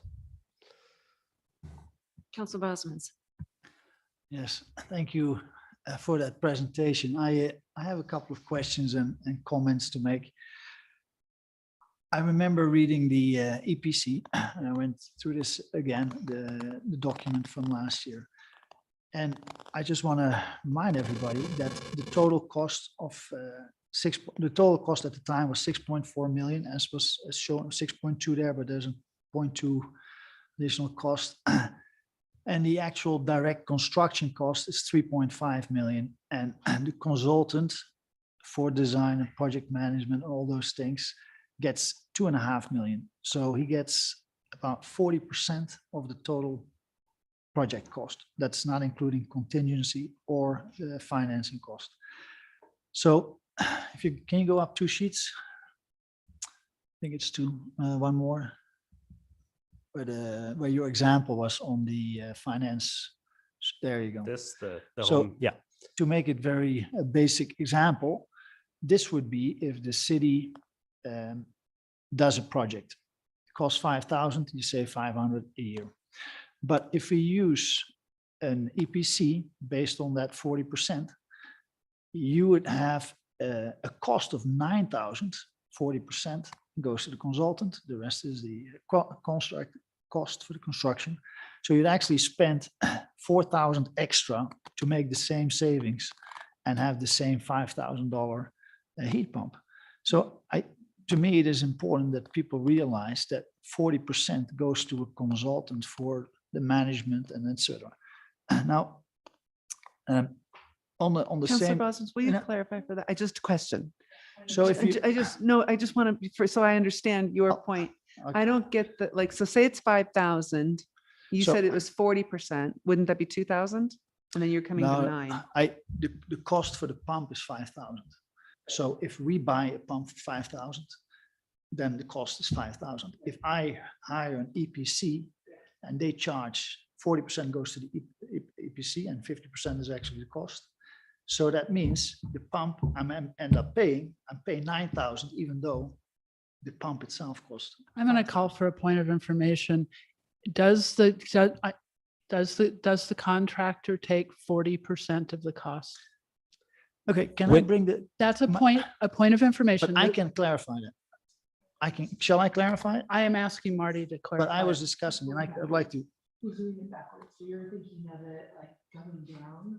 He's going backwards anyway. So if But the 40% total was 5,000, then yes, 2,000 would go to them, but he's just saying it the other way. And He's the saying reason- no cost is 9,000. Like we're gonna pay $9,000 for them to do it. They're taking 4,000 of it for themselves and 5,000. So point of information, excuse Because me, in point the of example- information, this is, Excuse me.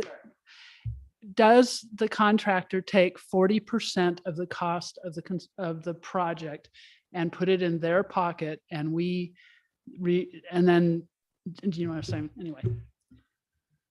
The financial percentages, I think, would be better addressed in a written question to myself, and I can get the exact numbers and percentages to the extent that they're available and present those at November 1st. So I don't feel like at this time I could talk in hypothetical percentages. It's better addressed. But I want to answer this because we don't have to go around in circles.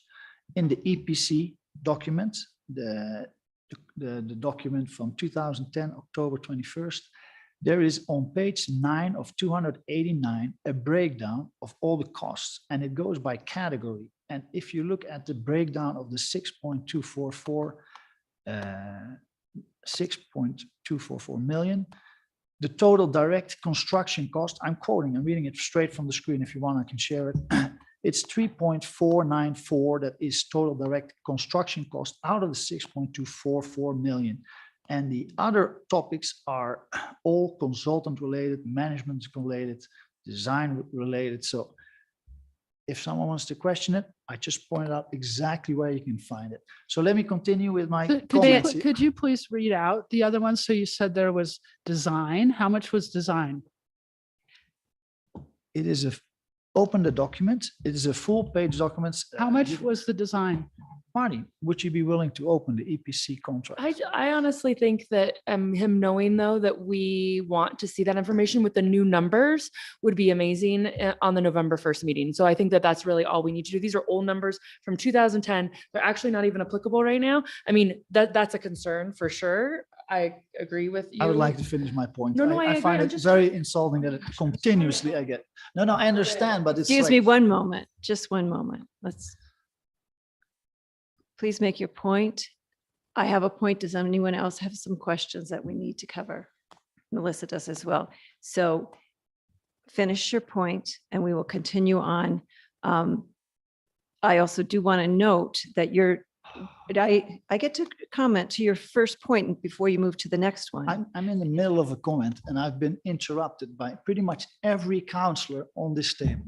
Is it possible for me to make my point, ask the questions, and then the next counselor gets his period of time to ask questions? You can say I speak for 15 minutes. I haven't even, I've read 5 sentences from my little comments and we've been spending 10 minutes on this. So it would be appreciative. Please make if I your just have comment, your my question opportunity. succinctly. Thank you. So I think I made my point on the 40% based on the old EPC report, the breakdown that they provided. I applied it to this example where we spent $9,000 through an EPC for the same heat efficient pump in $5,000. So we would be spending a lot more money than we need. If I go to the sheet that you showed with the options, yeah. So to me, to even assess this, I would really look forward to seeing the proper breakdown of the cost, including the way it was written in the EPC contract for the 6.4 million for every option that you have, the option 2 and 3, because certain elements have been removed and some have not. That was the first question. The second question is. One moment, can we same as- respond to that question? Just No, that would be But something he provides. Well, I Next- think that you raise a point. Here we go again. No, it is, here we go again, because this is a conversation among council. It's not a dialogue or not a diatribe or a monologue. I'd like to say that you raised the point that there's a 40% cost by going this way. But what we don't have is how much it would, what was the percentage of cost if we do it ourselves? That also comes with cost. You've got labor, you've got personnel, you've got benefits, you've got all of that. So if we're going to compare and just say, oh my goodness, 40% is too much, we need to also then know what is the And it's your percentage. turn to speak. Mayor knows already. But I'm Please raising make your your- comments then. I'm raising But your at this point. point, I would like to finish. This is just. We usually do have dialogue though at the end of the point, and I would say I agree. And if, just like Councillor Bosman said, the 4 points that are right there, self-implementation is one of them, right? That's what Mayor Noseworthy was saying. I would love to see a cost breakdown on November 1st. I agree. Thank you. So to that point, just to set expectations, a direct cost to cost comparison would require the city to go out to request quotes on a project by project basis, which is really infeasible, and not trying to say we can get financial information for this and we can't get it for that, but just, if I can't just make up a number or go off of averages to say like, oh, well, a lighting project in City Hall would probably cost around this. If you want an actual comparison, it would require a quote on that project. There are dozens of projects included in the EPC. And so I just want to set expectations that staff will not be able to provide a project by project financial comparison. It's just not feasible to get that financial information given the timeline. To Councillor Bosman's concern, though, what I'm hearing is a cost breakdown that shows where that overhead for McKinstry would occur. So basically, what are we paying McKinstry that we would not otherwise pay? If the city were to contract out this work, we would still pay, in certain cases, design work. We would still pay project management work. We would still pay work to the contractor which we hire. In some cases, if we do it in-house, we wouldn't. I want to stress the fact that in most of these cases, there's not capacity to be done in-house. But I hear your point, and we will address that. And any follow-up you can give to that would be really, really appreciated. I also share the same concern as Councillor Buell notioned on the incurring costs for the wastewater the wastewater treatment plant, address energy savings for HVAC and mechanical controls and water fixtures.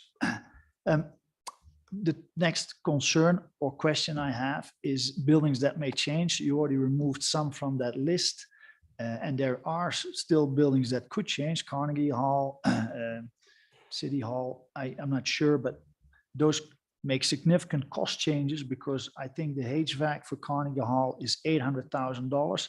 And I assume that's excluding consulting fees or study or project management. So if it's 40% higher, then that's a big chunk.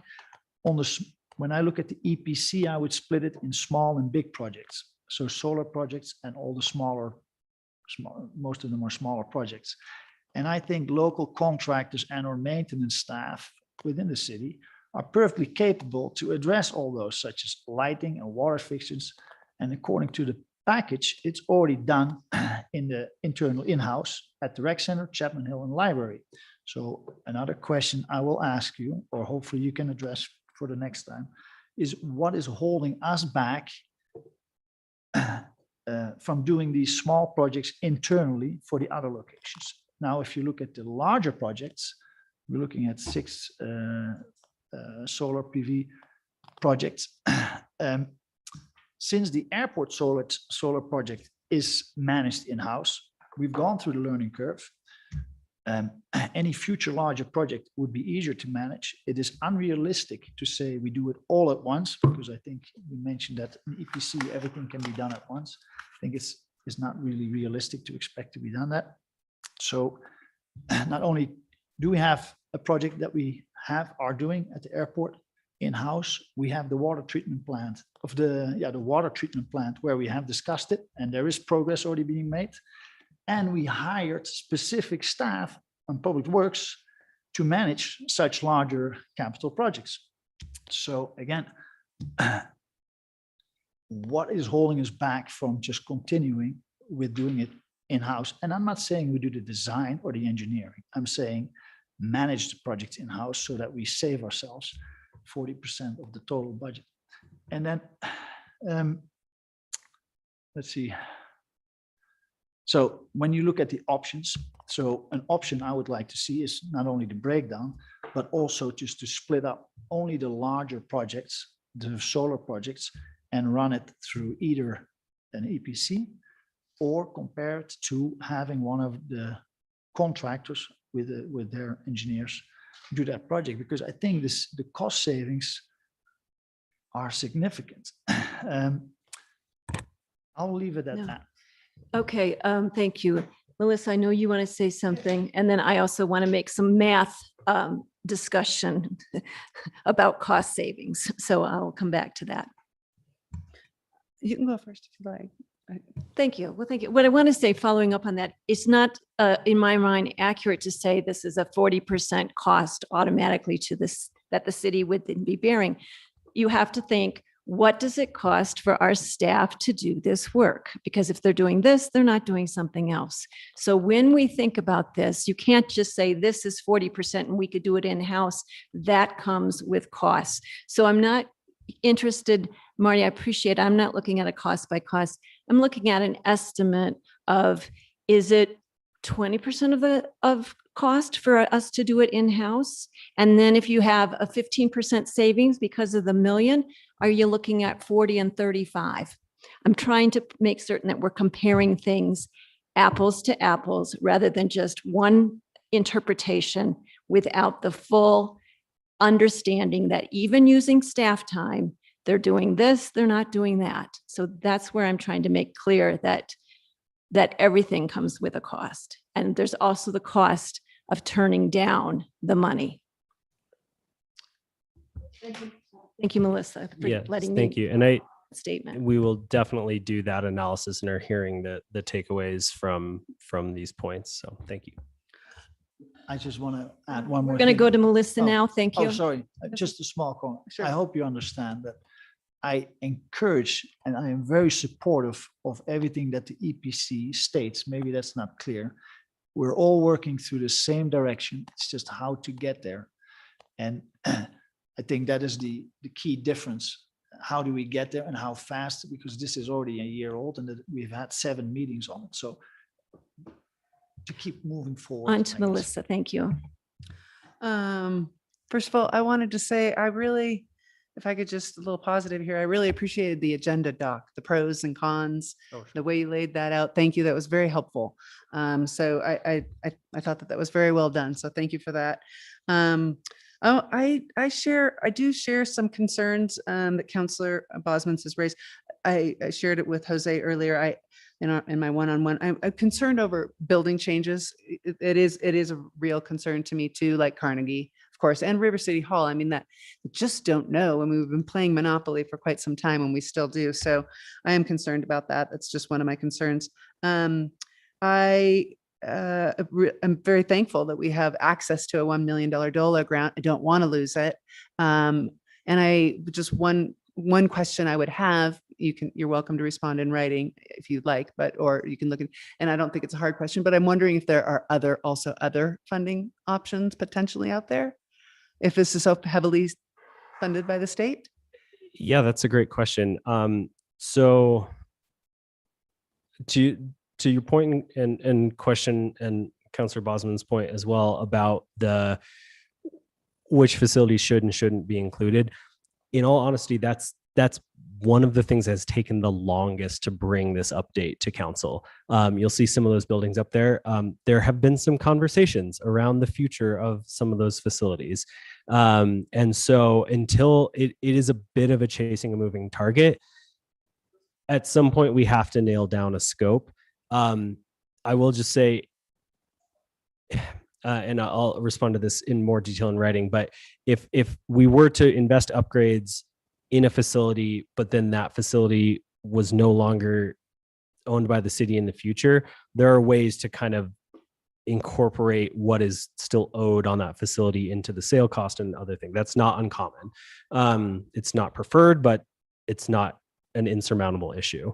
So wait, you're saying that there's way to include like the sale price or something? Essentially. So I hate to use Carnegie as an example, but using Carnegie as an example, if the city decided to include it in the scope of the EPC, invest in upgrades at Carnegie, and then we wouldn't want to do that if there was anything in the works that was saying that Carnegie, we knew that the city knew that Carnegie wasn't going to be a city-owned facility. Right. But not knowing the future, if at this time we make a good faith investment in Carnegie, thinking that it will be a city facility in the coming future, and then 5 years from now, it no longer is, there are ways to take that piece out of the energy, because we will still owe funding on the energy performance contract. And there are ways it will be a better facility. It will be worth more. And then there are ways to exit out of that portion of the energy performance contract. So I will respond with more detail in writing, but it's doable. Okay.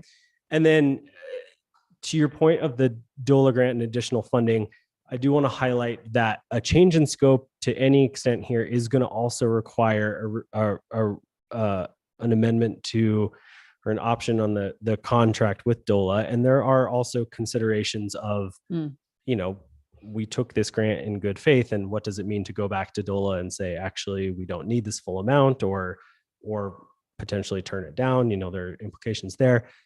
As far as other cost, there is a public building electrification grant also on the table, but we would not want to make moving forward with this project contingent upon securing that grant, because it really, really muddies the water. We could potentially go after it, but we wouldn't, again, want to make moving forward contingent upon securing that funding. So in short, there is funding available, but I would not suggest securing any additional funding to be a condition of moving forward.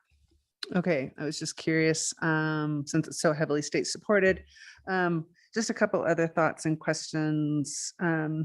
Is it possible going forward for November 1st, if given these discussions, and maybe you said you heard it, the concerns of including the costs for McKinstry in the analysis so that we can see it? I think you maybe said that you could. Yes. That would be very helpful. And in addition, if we're talking about the possibility of several $1 million projects, this is not a small investment. Therefore, it would be a wise You know, I mean, we should be analyzing it heavily, right? And so is it possible as well, kind of to follow up on what Councillor Bosman's was asking, to evaluate and or to try to determine also what, if we were to do it in-house, what the staff time, and put a monetary value on that cost and of staff time, such that we could possibly compare those different options. So would be another question I have for you. And I liked the idea also of splitting this into smaller and larger projects, such that we could get a handle on it. And maybe some are easy wins. So I don't know. It was just a thought. I kind of liked that. And I also wanted to apologize for interrupting Councillor Bosman since I started that. I really just wanted clarifications because I didn't understand. I'm not sure I still do, but I think it's okay. Your point was taken. Thank you. Also, I do think it's important to have an understanding of our capacity, how many openings we have in the CIP division and elsewhere, because we do have staff crunch issues. And so I think that it's one thing to say, oh, you can do it in-house, and perhaps you can, but it's another thing to know how many openings we have right now that we're trying to fill. And I would just point out that in-house, we're using that as a broad term. In-house, because we have enterprise funds, of course, and facilities, the management is structured differently across the city. In-house for City Hall, for facilities management, means a different thing than in-house for the airport. So I think that's a pretty crucial piece to understand, but I'm hearing these kinds of analysis that council would like to see, and we'll make sure to get that for prior to the November 1st meeting. So when you say in-house, it may actually be contracting with a contractor to do, and not our actual staff performing the work. So the way I would summarize it is the most in-house would be one of our staff members buys some equipment and installs it themselves. The next level up would be we use like our on-call trades contractors. So it would be contracting it out. The next level up would be going out to bid and managing that project, having a staff person manage the project, but it's going out to bid to other contractors. There's in many cases probably a formal bidding process, because this would be over $50,000. And then that's all of the kind of the bubble of in-house, as I would describe it. So it's not, it could be staff doing the work, but it's also outside contractors who you have to pay fees to also and all that. Okay. That's correct. Thank you. Thank you, Marty. Thank you for the presentation, the thoroughness of it, the analysis of it, and coming back with requesting guidance going into the November 1 meeting. Thank you. Counselors, I will encourage you to put your questions in writing. I mean, we've been pretty vocal, but put your questions in writing so staff has a clear understanding of what it is the data you're trying to get. Thank you very much for your time. And I do very much appreciate council's interest in the details of this project. It is big and complex and worth the analysis. So thank you for your time. Very good. We'll move on to boards and commission and council updates.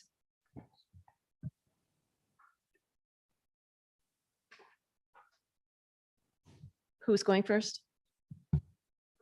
I can go first if you want. Okay, great. Multimodal's right at the top. Multimodal Advisory Board on September 21st. The majority of time was spent discussing the Country Road 250, 251 project, as well as the 32nd Street traffic calming project. And if I remember well, we'll get either recommendation from that board on that topic. And then I had a CRC meeting on September 28th. I don't have the right notes here, but a large portion of that, not a large, one of the topics on that meeting was the Code of Ethics and their request to get a a brief presentation on that from the city attorney, and an ability to ask questions.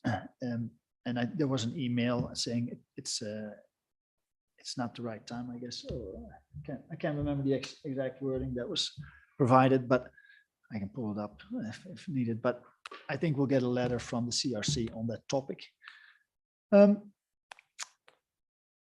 then there were updates on the different subcommittees, which is the Disability Equity, Latinx, and Indigenous. Several events took place. There was a language event, language awareness, I guess is the formal name, at Rotary Park. And there was the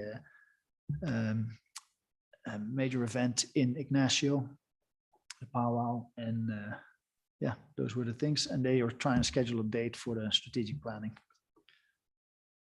I think that's all I had on that. Okay, I had the airport meeting on September 22nd. We had a final update on the runway rehab project, which Tony said 10 days flew by. Now we have a brand new runway surface. It's looking great. There's some minor nighttime activities happening to wrap it up this month, but it came in on time and under budget, which you don't hear very often in construction world. So that was great. We went over year 23 airline rates and did a charges review. They presented 4 scenarios, and we recommended one that increased rates a little bit, but it was still, not too much. And then we had a financial overview for the terminal development phase 1B. 1A, we have a CM contractor now, and that's going forward with the spring 2023 construction, but they're still doing 1B now schematic. So everything's sort of like kind of continuous. So it can continually go on. So that's great. And then I had the Creative Economy Commission meeting. They did the second round awards for the lodgers tax. 17 projects were funded.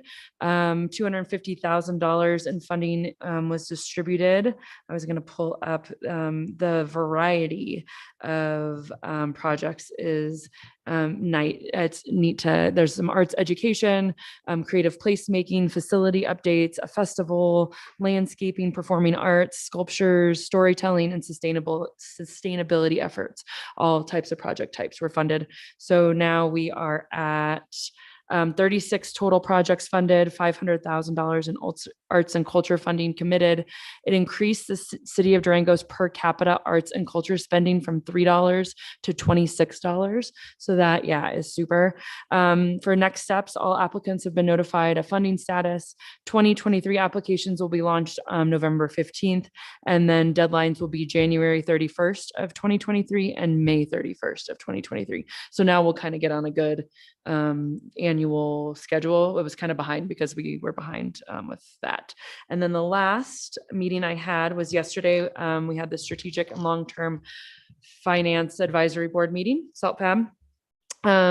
We talked about the airport fund balance policy, which is a little different than some of our other fund balance policies. And we had some discussion around that just because the airport is such a different enterprise fund compared to all the rest. And so when that comes forward, you'll see it'll have a kind of a different policy, but there's reasoning behind it. And that's great. We talked about the transport fund balance policy, which is pretty typical.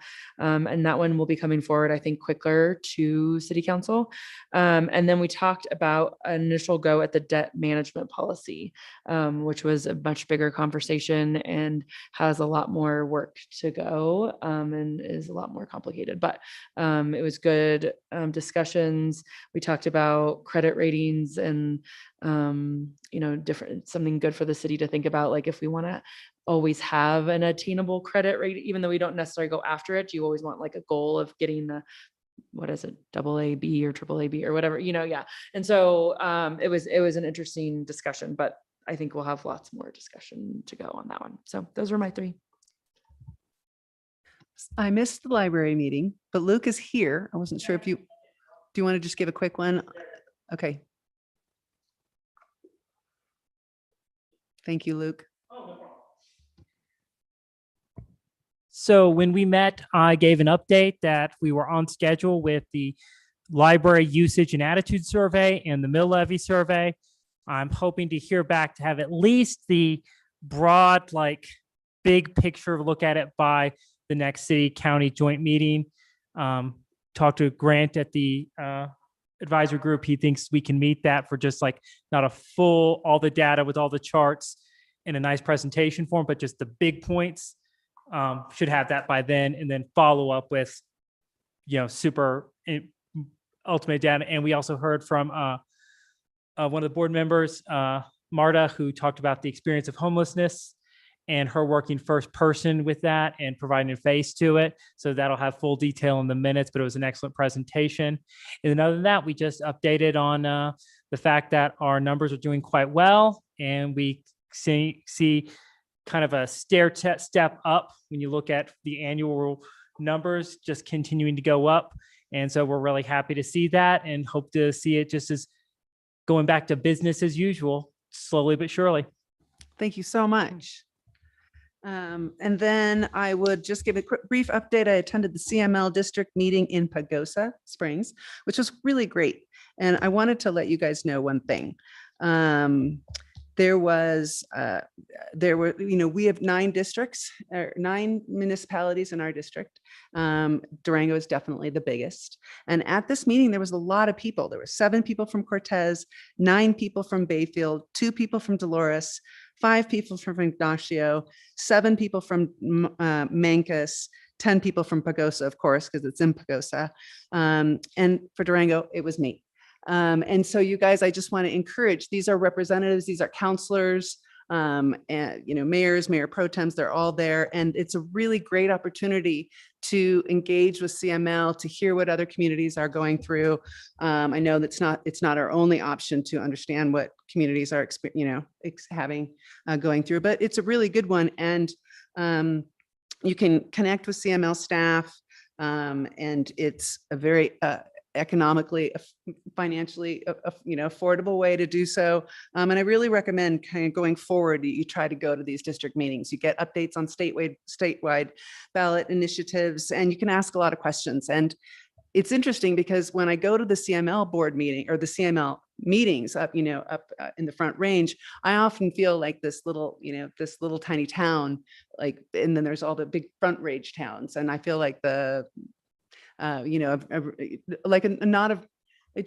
we represent a very small community in that setting. In this setting, we're the big municipality. Everyone knew about closing of Purple Cliffs, lots of questions, and everyone gave updates. I gave an update. And so I hope I did okay. But anyway, it's an interesting, so I really want to encourage you guys to try to go to that going forward. I wanted to let you know that CML is taking 3 positions that I just thought might be interesting to you guys. They're opposing Proposition 122, which is the access to natural psychedelic substances. That's going to be all these will be on the ballot in November. And they say they oppose them because municipalities have no ability to opt out, as they did in Amendment 64 for marijuana. They're all about local control. So they oppose that. They are in support of Proposition 123, which is the dedicated revenue for affordable housing programs. We've had communication among our council about supporting that. That is one that supports the land banking grants, rental assistance, down payment assistance, homelessness. So they are in support of that. And they are opposing third-party delivery of alcoholic beverages. And they oppose it because they say that the measure fails to provide for local permitting and approval of third-party delivery companies and restricts local governments from holding companies accountable for violations of Colorado beer and liquor laws in ensuring that alcohol is not being sold to minors and et cetera. And they think that the state will be overrun and unable to control it on a level that they would want to see. And they wanted to see more local control, which is not in this proposition. So I just wanted to give you that update. Thank you. I wanted to make a comment on the 123 proposition. So some of the analysis of that it's all been very, very positive, but one of the concerns is that local municipalities may not step up to get the dollars that they might be able to get, and yet they would also be a part of, they wouldn't be doing anything to get it. And I just want to say that our city is set up in such a way now with our housing division and the way the URA is working and everything else, that we are prepared to be there to receive the money, to put up good requests and to follow through on them and implement them well. So I just want the Right. community to know that. It is, there is a lot of local government participation requirements of this proposition. And I do agree that we are set up well to do it. They've outlined them and they talked about them, but I think that we are in a position to do so. And I think that they're thinking that they recognize that local participation is going to be necessary to ensure that this works. They're also, recognizing that it's not going to solve our housing crisis, and they wish it was a greater funding amount, but it's a step in the right direction, and that's kind of how they're starting it. Thank you. So the La Plata County Economic Alliance had a fabulous summit. Some people in the room were there, and it was very enjoyable, great speakers, good information. It was huge. There were tons of people there and they all really, really enjoyed it. I don't know if all of you saw the article in the paper about the Economic Alliance's rental assistance program. The headline read La Plata County, which is true. It does serve all of La Plata County, but I don't think it gave enough credit to the Alliance for the work that they're doing to get that set up and how they're managing that. And then I also wanted to read the card that the person who came in earlier today and brought the plant says to Durango City Council, sending love and sunshine to brighten your way from Star, Matahari, and Brooklyn. And I just want to say that they're involved in the homeless and unhoused conversation. And I love that it's about working together to figure this out and not being divisive about it. So I just want to tell them and everyone else, thank you. We appreciate it.